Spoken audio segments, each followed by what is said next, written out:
Warga Kecamatan Malu, Kabupaten Bojonegoro dihebohkan dengan adanya sapi betina berkepala dua. Kondisi yang tak wajar ini membuat rumah pemilik sapi dipenuhi warga. Sejak 2 hari terakhir, rumah Kasrani, seorang warga desa Kecamatan Malo, Bojonegoro dipenuhi warga. Kedatangan mereka untuk melihat bayi sapi yang berbeda dengan sapi lainnya. Pasalnya sapi yang berjenis kelamin betina ini memiliki kepala dua. Selain berkepala dua, sapi ini juga memiliki 4 mata dan 2 mulut.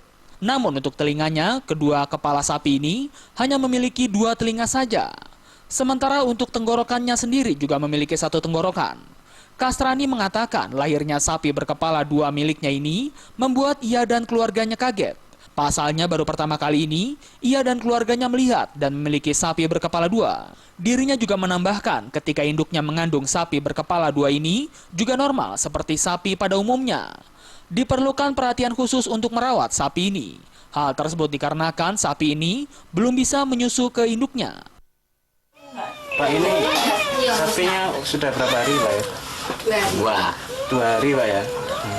Ini kondisinya sehat, Pak ya. Iya. Ini kelainannya apa, Pak ya? Perempuan ya ceritanya. Kepalanya 2, Pak ya. 2. Terus ini gimana, Pak? Ini kalau ngerawatnya? Namanya kan terus penekate dusune mbane. Kurang Pak, Kirang. Dikasih susu? belum dikasih susu. Belum ya? Belum. Meskipun kondisinya lemas, namun ia dan keluarga bertekad untuk merawat sapi ini. Ia berharap agar petugas kesehatan hewan dari Dinas Peternakan Kabupaten Bojonegoro memberikan solusi untuk merawat sapi yang berbeda dengan sapi pada umumnya. Dari Bojonegoro, Jawa Timur, Sumali Malwapa.